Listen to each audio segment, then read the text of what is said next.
And I couldn't remember when that shift was. That was Yeah, like so what, 2013 or something like that? no, it was originally like the day we started. So Joe and I started the brand.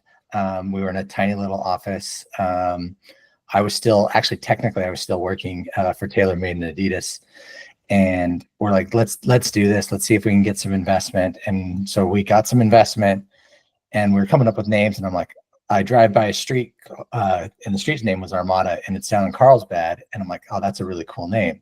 We should probably use something like that. I could see a logo. And so I did a bunch of logos, kind of came up with the name. Well, as we were going to trademark and such, there is a brand called Armada Skis, which I was like, okay, companies have the same name, shouldn't be too bad. Well, the problem was they had like everything covered, bags, you name it, it was kind of covered. So we couldn't use the word Armada.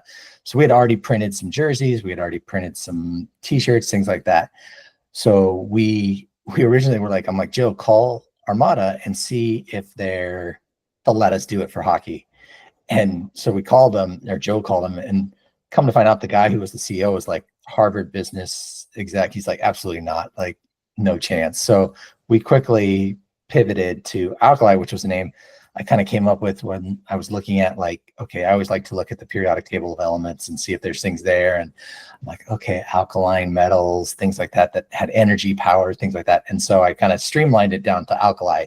So I'm like, oh, that's a cool name. Doesn't really mean anything to most people. They wouldn't really get it. And so we made the switch and changed the logos and kind of updated everything and cleaned it up. And that's where Alkali came from. So slightly a little bit of a speed bump, but it ended up turning out, I like the name better. Actually, it felt a little bit cooler. And even though our first launch was in Florida and people were like, oh, Alkali. And I'm like, absolutely not. It's not Cali. Nobody in California calls things Cali. We're not using that. It's Alkali. And then Alkali. Go from there. So yeah. Oh, that's rad. That's too cool. No, I remember when that transition happened, because like there was that brief overlap where I was like, is it Armada? Is it Alkali? What happened? That's really cool to have that background too. Yeah. But before I get too far down the rabbit hole talking about equipment and stuff, let me start from the top. So can you tell us, I got my list of questions here. How long did you work at Mission Hockey for? And can you tell us a little bit about what you did during your time there? Sure. So I worked there for just under 9 years. I think it was like 8 years, 10 months, something like that. I was originally hired by a gentleman named Craig Johnson, who was one of the early guys of Mission. He and I used to trade clothing. I was working in the surf industry, so I would trade clothing for hockey equipment.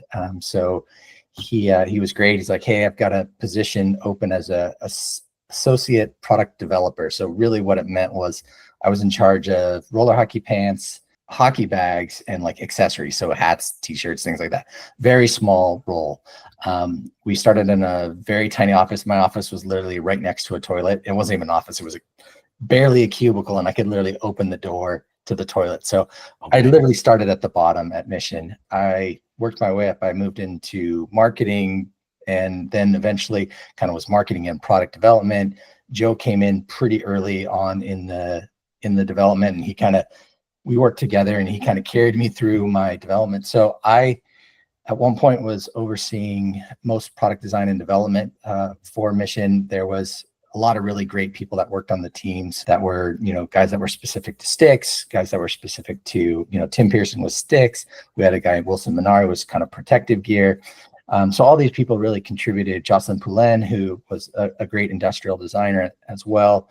And then one of my favorite people, his name's Tan Pham. He was one of our engineers, and he was an older guy for us. We were all in our early 20s, and he was our veteran spokesman, if you will. And he was just a great guy that really taught us a lot on the engineering side. Really, throughout my time at Mission, I did everything. I mean, I worked on product, I worked on marketing, I worked with brands, you name it. I kind of got to really learn a lot from the team. What were your favorite skates or pieces of equipment that you had a hand in creating? That's a good question. I think my favorite glove was probably the L7 glove, which was a Mission glove that kind of was we got a lot of guys in the NHL with that glove, which was great. And so like it kind of led into some of the Helium gloves, which finally was what got Teemu Selanne into a glove. I don't know how many products I made for him that were exact duplicates of his coho, everything. And he always was like, no, it just doesn't feel right. And I mean, these were if I did anybody else, they would all say they're the exact same glove. Nope. Well, I had a L7 and a helium glove that I made into this like custom thing for NHL players. And I had this 16-inch glove. It was ginormous, but I made it for some reason. I don't remember exactly. But he came into the office and he was in my office and he's like, hey, puts it on. He goes, oh, I like this. And I'm like, oh, he's like, yeah, just make the backhand, a certain way and I'll wear it. I'm like, yeah, sure. Okay, I've been through this. And he ended up making it, I made it for him, I should say. And then he wore it for the rest of his career until he moved to Bauer during the acquisition. So that was pretty cool. He won the Stanley Cup with it. There was a lot of cool things. So that was probably one of the coolest things I ever did. It was an ice hockey based product, but it still applied. In the roller world, when I think about like the products, I still think the Alkali skate I did was probably one of my favorites. I still wear it. It's actually, I have a pair for ice and a pair for roller I still wear. I think the product that probably holds a little special place in my heart was the very first thing I did, which was Built Right Works gloves were kind of the glove to have in roller hockey at the start of my career. Mm-hmm. So I was like, hey, I need you guys to make me a custom yellow glove. So the Yellow Works glove was the very first product I ever designed in hockey. And I didn't really design anything other than the color, but that was the very first thing I did. And that was probably the most special thing I ever did because it was the very first thing I did that has launched my career. That is now way too many years, 20. I think I calculated I'm somewhere like 28, 29 years of doing this. Wow. I always look at it more of a team than I did it myself or anything like that. It was always everybody was contributing. I just may be the one that worked with the factories or made the final tweaks or things like that. But really it was kind of all of us. Justin, I owe you an apology because I threw some unintentional shade on the Vibe chassis in the first video that I did talking about, I think it was the Mission RT skate, which I've got sitting here. I'd like a redo if possible. Can you walk us through what went into the design of the Vibe chassis? Can you give us a little bit of background? Yeah, sure. No, you had every right to be that. I honestly, if I look back, I think the Vibe 4, which was the Vibe components on the front and the back, probably wasn't the best idea to do. And when we launched it originally, there was too many components that were in there that would kind of rattle, that would do. What we were really trying to do is how do we keep all four wheels on the floor longer? That was the whole premise of it. We wanted to keep it longer so that you could stop faster, you could turn better. We were thinking, okay, in ice, your blade can pivot, but it'll still stick. Well, in roller, that doesn't happen. If you only have one wheel on, you're going to slide out. So how do we keep all four wheels on the ground longer? Well, Vibe was kind of constructed at the time. And the first one, the Vibe 4, had so many plastic components. We called it the plungers section, which was the metal part that had the urethane insert piece. It was too big. It would wash out. We were getting emails from people or letters from people that like, hey, you're tearing up our floor. You're putting gouges in it. So we're like, okay, we probably should fix that for next year. So we started making different versions of it and testing different versions of it. And we found that on the back, hey, it didn't have that collapse. So when you started, so what with the Vibe 4 is you went to start to push off, it was compressing too much. So you were losing quarter second, whatever that time was, you were losing that. And it wasn't allowing you to get moving quick enough. So we're like, okay, let's leave the front, let's try the back. Because when you're digging in on a stop, back then wheels weren't the same quality that they are now. Like they were still good wheels and but it wasn't at the same level of grip. They didn't have as much flex, possibly, there were still things. So we're like, okay, let's do it on the back. So on the back, we ended up going with a much smaller housing. We changed the durometer of the urethane bushing that was in there, made it a lot harder so you didn't have to do as much and you could be smaller.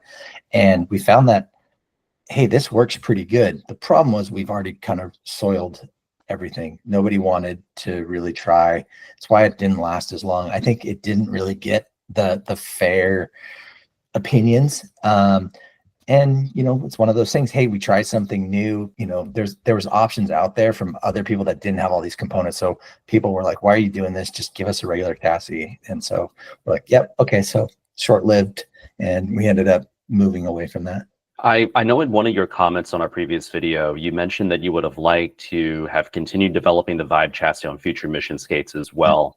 What held the Vibe back from further development past the Vibe 2 chassis? Just the people didn't want it. You have to listen to your consumers, and if consumers don't want it, it's why give them a reason to go buy. You know, Tour was coming hard at us right then. You know, Bauer was always coming hard. So we're like, why would we do something that would cause somebody not to want to buy our product? And we just said, let's cut our losses.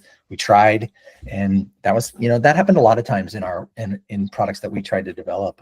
You know, we just kind of would move away from them. So yeah, it was just one of those things that I didn't want to give Tour really, and that's who I always was worried about. I didn't want to give Tour a reason for a consumer to go into a store and buy a Tour skate versus buy our skate. So the main reason why we're here today, so I'm super excited to talk to you about one of my favorite skates of all time, the Mission HE 950 skates. Yep. So my first pair of Missions were actually the HE 350s, but I saved every nickel and dime I had as a kid and got the 950s a year later. But yeah, the marketing on this line of skates was fantastic. And I think it was aiming to carve out an identity as the lightest skates on the market. And I think, correct me if I'm wrong, it was supposed to be even lighter than the Mission Wicked Lights. Yes. So I'm actually trying to grab the catalog because I have it here somewhere. So give me one second. I want to, yep, here it is. That is the original catalog. And you can see kind of the opening page was definitely what we were doing. And this product line was probably one of the best, you know, I think we ever did in terms of the message that was out there. It was really cool. At that time, that was coming, and if I'm not mistaken, that was coming out of Vibe. And the weight, that was, people were like, oh, Vibe's super heavy, which was complete nonsense because it really wasn't. It was like very few grams, especially on the Vibe 2. So most people never even realized it. But we're like, you know what? Let's make the lightest skate we can. And at the time, yeah. Funny part about, you know, we talk about the Wicked Light, the original Wicked Light. Catalog is actually a photoshopped image way before Photoshop was even there. That skate really never even made it. And I'm trying to see if I have that catalog because that's when I very first started. But when you look at that catalog, the Wicked Light didn't exist. It was a made up skate that was trying to be developed. So the chassis that was on there was photoshopped. Everything on that skate was photoshopped. So it wasn't really, it didn't really exist. The idea existed and they knew they could do it. But at that time, there was no one-piece boot that could be made. There was none of that. So when it actually got launched, it was a version of what that photoshopped image looked like. So no way. And it wasn't really that light either. The VSI, which was probably, in my opinion, one of the best skates ever made, and I still have a pair here at my house. That is probably one of the best skates. It was better than the Wicked Light. It just didn't have the marketing. It was one of the first composite material skates in the market. So that VSI was an incredible skate, and I still think it fit like a glove. There was, you know, some issues. It had the first pass vert eyelet, you know, system, all that stuff on that. But the 950 was really designed to be as light as possible. So full magnesium chassis. We went to 688 bearings. I'm trying to remember, make sure I got everything here. Yeah, we had 688 bearings, you know, super thin outsole, composite inlays, you know, but it was all about weight, and that's what's with that skate. But also during the manufacturing of the first production run, one of the key ingredients in the skate was missing. So the boots were extremely soft. You could almost fold them in part. And what it was there's a stiffener that was missing. So we ended up having to take in like a basically almost like a large needle and inject in the boots when they arrived in California and try to stiffen them up that way because they were nowhere near what a stiff boot should have felt like. So everyone's like, the people that bought the very first ones were like, oh, this skate is terrible. It's not even, there's no structure to it. And they were creasing and everything like that. So once we fixed that, they were great, but they were still, you know, one of those things that, okay, another product that has a small little issue. So yeah, absolutely. And something that I said in one of our previous videos was I appreciated how roller hockey, when I was growing up, y'all were throwing stuff at the wall and seeing what would stick in a lot of ways. And I miss that innovation in roller hockey. Yeah, I think, you know, roller hockey is where you could do anything, you know, at the time, whether it was colors, whether it was, you know, materials, types of product, whatever it is. I mean, the the 3-finger glove that we did, I still believe in that product. I still think your lower hand should be a 3-finger glove. I will die on that hill because of your pinky has no strength. When you connect it with, your ring finger, you all of a sudden have a lot more strength in your hand. I get why people don't. And, you have to have a right and a left and all the things that go with it. But I still swear by that. I would, I even made a blocker for myself with 3 fingers because I thought it was better. My pinky wouldn't get pinched, different things like that. So that's one of those I still think works. Obviously it didn't for anybody else, but I think that product was phenomenal, and it was something that was new and different. And you look at where roller jerseys has started and is now, and then you look at the ice hockey jerseys, there's so much was taken from roller hockey. I mean, every minor league team ripped off the tuxedo jersey. When I first did that jersey, nobody had done anything like that. It was a concept I worked with ProJoy back in the day, and I'm like, hey, I want to do something that looks like a jersey, like looks like we're wearing like a suit or something. And then I'm like, what about like a tuxedo? And they're like, yeah, we can do that. Just draw it up. So I drew that up for Cincinnati, and it was a hit. And now you see every minor league team has worn that at some point, or a lot of them have, maybe not every minor league team, but everybody has done something. This type of jerseys all came from roller hockey. And most people don't really think about that. They just think, oh, it's something silly. And it may be a little bit silly. And I think, there's times I look at designs of hockey jerseys and I'm like, that's just obnoxious now, but maybe I'm just old, and that's very much could be the case. And but I don't take anything against it. I just, when I do a lot of my designs now for, I do freelance for LaBeta, and then for, a couple other people I'll do designs, and I'm like, I get a tendency to draw more simplistic jerseys because I'm like, oh, this just looks cleaner, or I'll take some things that I've done in the past. I mean, I don't know how many jersey skylines I've done, hundreds, if not thousands of skyline jerseys and different things like that. So I'm always trying to come up with something new. And, you got guys like Stephen Campbell, who does an amazing job with Unify. I mean, he was with us at Alkali, and he was doing all our jerseys back then. And he took it once Alkali kind of went away. He created his own brand, and I'm super proud of him for that. I mean, he's always been somebody, I've tried to, I don't know if I was his mentor or anything, but I've always tried to be, supportive of him. And I'm so stoked for what he's done with Unify. So really happy, even though he's a competitor technically, I'm still proud of him. And, that's how it always been with roller hockey.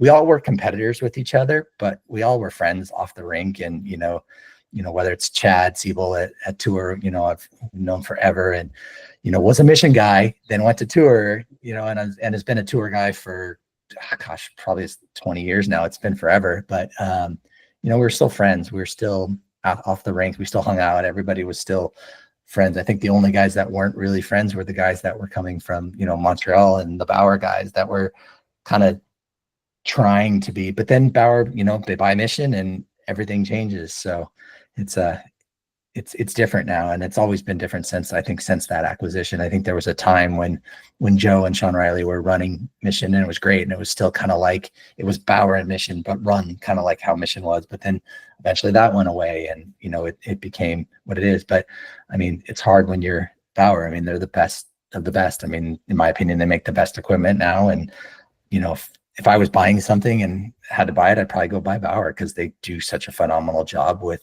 their product. I mean, I look at it now, and I'm blown away at the price levels of everything, but I get it. I mean, I still live in the world of design and manufacturing, and I get why things are so expensive, but I don't know if I could ever buy a $2,000 or $1,500 pair of skates. I know I would never personally, but people do it, and it's an amazing products that that's out there now. But there's a lot of stuff I'm like, it's the same thing. You just put a new lipstick on it. I mean, protective gear is probably the one area the most that I'm like, I don't see anything changing. It's been the same.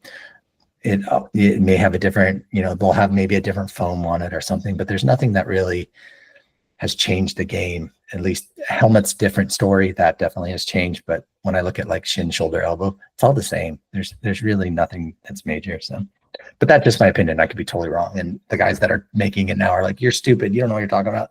And that's fine. We all get kind of stuck in our old ways, I guess, but I try to evolve. But I know I sometimes think of that. I look at gloves, especially. Gloves are what's different. It's just you make a couple different patterns, you change a couple of little things, but the foams are all pretty close to the same. There might be Poron or some other new material, but it's all kind of the same. But I guess that's just the way things are.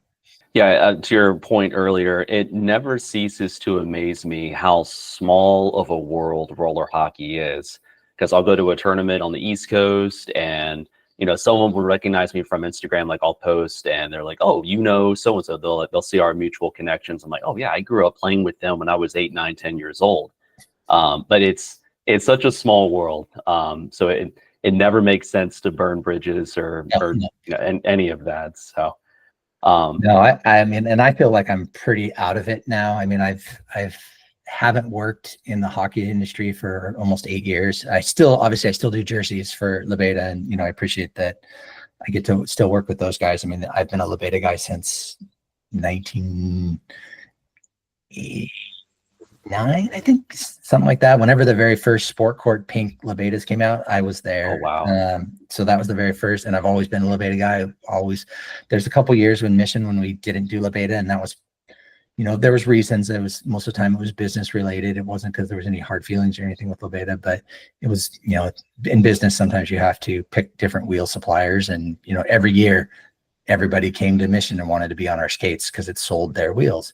Now, deep down, I knew I was always loyal to LaBeta, but I was also had great friends with Hyper guys, and never really the Revision guys I was friends with, but we never used them on our skates. But it was, whether it was Hyper or whoever it was from those brands, they were all great guys. And so, at times they were our partners, and at times they weren't. So it's just one of those things. But with LaBeta, it's always who I've been loyal to. Personally, I don't think I've ever worn non-LaBeta skate wheels except for when Mission was using somebody else and I was there. But since then, I've always been kind of loyal to those guys. So. I'm a Ringster rink rat guy, but I'm friends with Kevin LaBeta. He's a great dude. Love skating with him and Scott up there at their Lake Elsinore location, their warehouse they've got up there. So really good people. Yep. But I want to make sure that I respect your time. This is the last question that I had was, I would be doing a tremendous disservice if I didn't ask you about the Mission Wicked Light. Yep. I know we talked a little bit about it. Was this a skate that you designed? I think you mentioned this was early on in your tenure at Mission. Yeah, no, I did not design the Wicked Light. It was originally designed by some other people, and I actually don't even know who did the very first Wicked Light design. So it was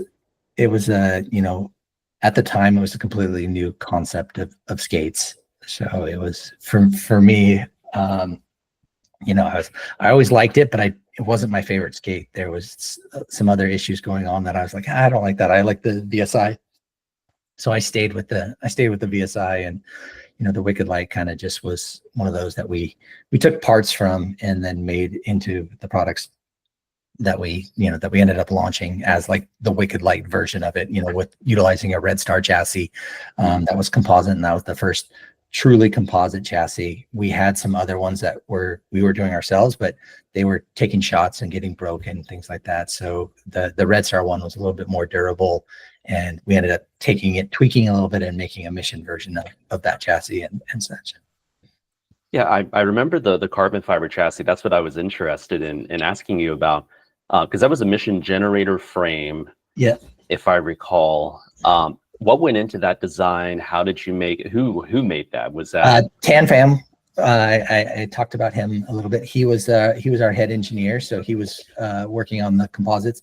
So Tan Pham was kind of the main person behind that, and was leading that. He was working with our composite engineer, who was our stick manufacturer at the time, and they were kind of coming together. So all I was really doing was the shape of the chassis and kind of any of the graphics, and Pan and Tim Pearson, who was his name, they were kind of working on the actual construction of the composite material. That's amazing. No, that was an iconic skate when I was growing up. I think that was 2001, if my memory serves me right. Yeah, once again, I'm trying to look at all my calendars because it's been so many years of doing this. But yeah, it was